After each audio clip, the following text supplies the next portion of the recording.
bien, Jean-Michel Quatrin, donc j'ai le plaisir d'avoir fondé la société Testoon il y a maintenant plus de 15 ans, et depuis cette époque, nous sommes un fournisseur de tous les gens qui font du contrôle technique dans le bâtiment, mais aussi dans l'industrie. Et donc, à ce titre, nous avons développé tout un ensemble de solutions pour les diagnostiqueurs, et nous continuons en permanence à apporter des solutions nouvelles, puisque notre slogan, c'est l'innovation à sa juste mesure. Jean-Michel Quatrin, pour Testoon. Là, on va voir, il y a un aspect qu'on n'a pas abordé. C'est effectivement les instruments, et là on parle de jumeaux numériques, c'est-à-dire qu'on a vu qu'il y a le plan aussi, qui est obligatoire sur le neuf. C'est pas mis en obligation sur la rénovation. On en parlait d'ailleurs ce matin sur l'amiante. On se dit aujourd'hui, sur l'amiante, on ne peut pas commencer à opérer si on n'a pas un plan, pour résumer, mais enfin, c'est très compliqué. Et donc, on voit que ça devient le point de départ, à la fois une maquette numérique ou un plan ou le jumeau numérique. Bon, on va en parler du bâtiment. Et puis aussi tous les capteurs qu'on peut avoir dans le logement qui viennent alimenter des informations sur ce carnet d'informations du logement. Voilà, donc ça va être un sujet que vous allez aborder pendant votre présentation. Merci. Oui, alors effectivement, on peut regarder le potentiel, alors peut-être pas tout de suite sur la mise en place 2023, mais le potentiel, grâce au numérique justement, d'avoir un point d'entrée différent ou complémentaire sur le carnet d'information, qui serait le carnet d'information réglementaire, mais également toute la valeur ajoutée qu'on peut y mettre autour. Et un de ces points d'entrée dont on parle de plus en plus, c'est le jumeau numérique. Alors, lorsque on a parlé tout à l'heure des ancêtres carnets numériques, dans lequel on disait qu'il fallait une maquette numérique ou qu'il fallait du BIM, effectivement, ça a effrayé tout le monde, parce que en 2017, la maquette numérique et le BIM, c'était quelque chose de spécialiste, c'était quelque chose qui était manipulé par des ingénieurs, par des bureaux d'études, et donc on ne sait pas faire une maquette numérique, et aujourd'hui c'est toujours le cas. Lorsqu'on fait une maquette numérique et lorsqu'on fait du BIM, on est dans de l'ingénierie. Et bien évidemment, on ne va pas mettre des outils d'ingénierie dans la main des particuliers. C'est évidemment certainement un souci. Par contre, depuis quelques années, sont arrivées des nouvelles solutions de jumeaux numériques qui sont d'une simplicité extrême et qui peuvent être mises dans les mains directement d'un particulier ou d'un professionnel qui accompagne les particuliers. Et ce sont les technologies de jumeaux numériques. Donc, je voudrais en parler un petit peu, sachant que ça peut aussi constituer une alternative comme point d'entrée, puisque le carnet du logement, ça va être soit un classeur, soit une clé USB, soit un cloud avec un répertoire et des fichiers, soit un outil qui permet de structurer l'information et de la partager comme tu vas en parler plus en détail, mais ça peut aussi être, le point d'entrée peut aussi être le jumeau numérique du logement. Voilà. Donc, Testoon, vous en avez déjà parlé, je ne vais pas vous reparler de Testoon. Nous accompagnons effectivement les professionnels depuis de nombreuses années. Et depuis un an maintenant, on travaille énormément sur ces notions de capture de la réalité et de numérisation du bâtiment, avec des outils d'une grande simplicité. Alors qu'est-ce que c'est qu'un jumeau numérique ? Un jumeau numérique, c'est effectivement des techniques qui allient des appareils de captation d'images et de mesures, des outils qui vont permettre de stocker l'information et de ensuite partager cette information et d'annoter cette information. Et c'est là où ça devient très très intéressant.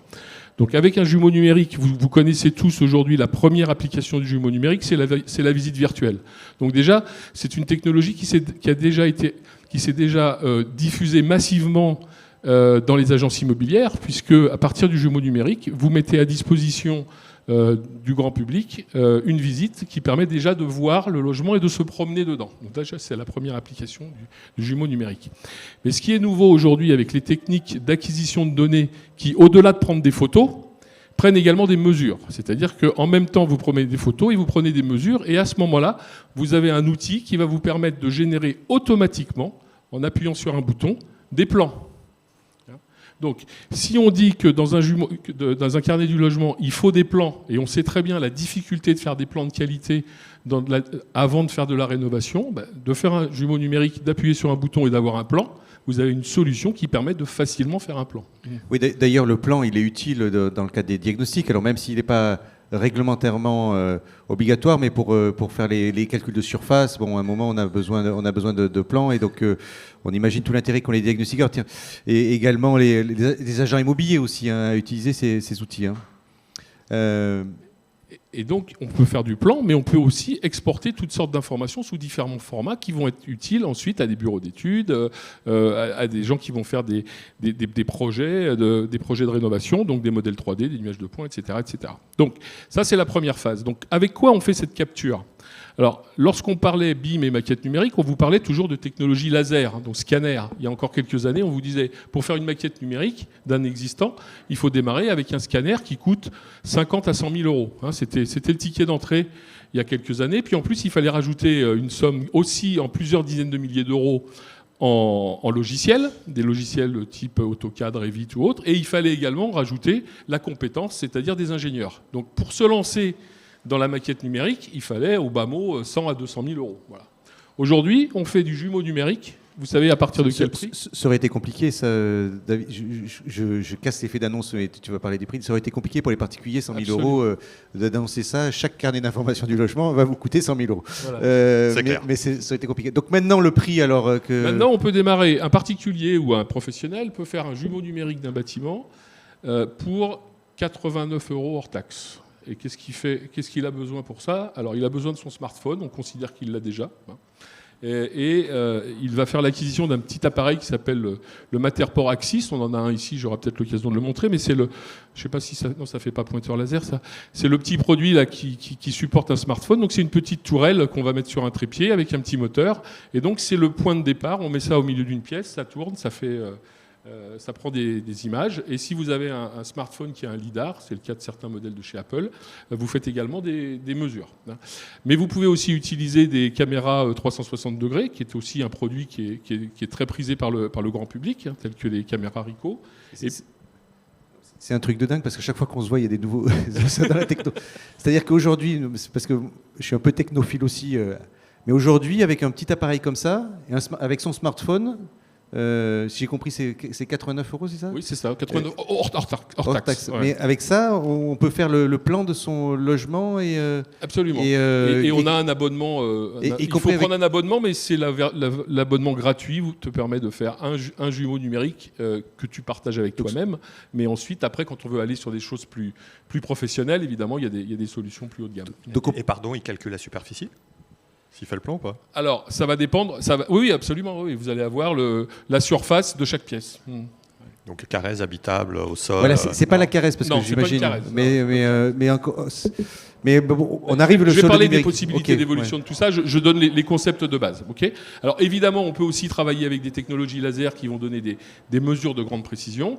Et aujourd'hui, les points d'entrée sur du laser, ce que je disais tout à l'heure, le point d'entrée était à 50 000 euros. Aujourd'hui, il y a des technologies laser dont l'ordre de grandeur est de l'ordre de 5 000 euros. Donc on a vraiment eu une chute incroyable des prix et qui permettent aussi bien sur le coût de l'appareil d'acquisition que sur la facilité de mise en œuvre, parce que là, on est sur quelque chose dont la mise en œuvre est extrêmement simple. Il n'y a pas de traitement informatique à faire avec un logiciel complexe. On promène son appareil dans la maison, on appuie sur un bouton, c'est envoyé dans le cloud, et on récupère son jumeau numérique, c'est tout automatique.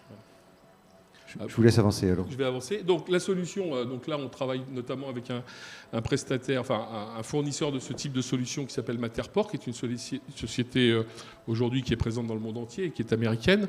Et donc le principe c'est vous capturez la réalité, ensuite on héberge ces jumeaux numériques sur un cloud et on donne aux utilisateurs des possibilités pour utiliser ce jumeau numérique pour l'annoter, pour l'enrichir et pour l'analyser. Donc l'analyser, c'est par exemple générer des plans.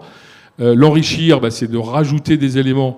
Et il y a tout un écosystème d'outils qui permettent de rajouter des éléments pour faire des simulations, par exemple, de rénovation ou des simulations de home staging, par exemple. Enfin, il y a plein de choses possibles. Des simulations de comment on va se déplacer dans un bâtiment. Enfin, il y a plein de choses qui existent. Et surtout, on peut annoter. Annoter, ça veut dire quoi? Ça veut dire qu'à chaque endroit dans votre jumeau numérique, vous avez la possibilité d'enrichir l'information. Par exemple, vous arrivez sur votre compteur Linky, vous l'avez dans votre bâtiment. Et puis, sur ce compteur Linky, vous mettez un petit lien, vous cliquez sur le lien et ça vous ouvre votre page pour accéder à l'hébergement des données du compteur Linky, parce que vous ne savez jamais comment on rentre. Mais là, vous faites tout à partir de votre maquette numérique. Vous arrivez sur votre chaudière, vous allez pouvoir cliquer sur la chaudière et ça va vous ouvrir le manuel d'utilisation de la chaudière, voire même la démo en vidéo qui sera sur la chaudière. Vous arrivez sur un mur, vous pouvez cliquer sur le mur et puis peut-être que vous allez avoir le diagnostic ou l'audit énergétique qui vous dira qu'est-ce qu'il y a dans le mur. Vous voyez. Donc ce genre de choses, c'est des informations qu'on va enrichir. Donc on crée cette maquette, on crée ce jumeau numérique et il est visualisable de plein de façons différentes, notamment sous la forme d'une ce qu'on appelle une maison de poupée. Donc ici on a un modèle 3D dans lequel on va pouvoir voir son bâtiment ou sa maison. Et puis ensuite, on va pouvoir cliquer où on veut se promener et où on veut voir ces éléments. Par exemple, ici, alors nous, on a le jumeau numérique aujourd'hui. Pour les diagnostiqueurs immobiliers, ça peut servir à plein de choses. Ça peut servir à faire des diagnostics PEMD, ça peut servir à faire des audits énergétiques, ça peut servir à faire d'une Carrez ou des choses comme ça. Mais là, par exemple... PEMD, juste c'est encore un acronyme, hein, c'est produit... Équipement, matériaux et déchets, hein, ouais, c'est ça. Ouais. Donc là j'ai pris cette photo parce que je la trouvais sympathique, mais ça peut être aussi du suivi de chantier. C'est-à-dire qu'avec le jumeau numérique, vous pouvez prendre votre bâtiment à un instant T, puis vous pouvez reprendre votre jumeau numérique toutes les semaines pour voir comment votre chantier a évolué. Ce qui fait que vous allez garder la mémoire de l'évolution dans le temps de votre bâtiment, et vous allez par exemple dire tiens, la dernière fois, avant qu'on pose les cloisons, on a fait un jumeau numérique et on a vu ce qu'il y avait derrière les cloisons, et on peut mettre des mesures, mais on peut également mettre ce qu'on appelle des tags qui vont donc mettre des documents, et c'est de l'hypertexte en fait. On fait de l'hypertexte, on réinvente, on va dire, l'hypertexte qui est un terme que plus personne n'utilise, mais c'est l'Internet, hein, c'est les liens, mais on fait de l'hypertexte dans son jumeau numérique. Et là, on va pouvoir mettre tout ce qu'on veut comme type d'information, que ce soit des mesures ou des objets ou des vidéos. Quelques autres petits exemples. Donc voilà un exemple de plan qui est réalisé automatiquement à partir du jumeau numérique. Hier, j'ai rencontré un client, il me dit, moi j'utilise le jumeau numérique pour faire l'état des lieux. Alors l'état des lieux d'entrée, l'état des lieux de sortie, et puis bientôt il y a des outils qui vont pouvoir faire la différence entre l'état des lieux d'entrée et l'état des lieux de sortie.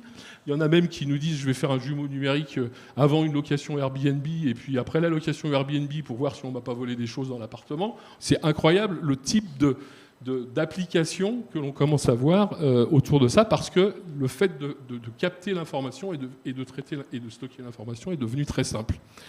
Voilà, on peut faire des choses aussi de l'extérieur, sur du diagnostic global. Évidemment, c'est aussi un point d'entrée du diagnostic global.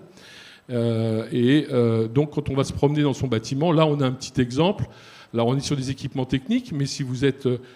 vous vous promenez dans votre jumeau numérique et puis en cliquant sur les objets, vous ouvrez des vidéos, vous ouvrez des documents, etc. Et donc c'est un réceptacle de l'information, et par rapport aux autres outils qui existent déjà pour stocker l'information, ça peut être vu comme quelque chose de complémentaire.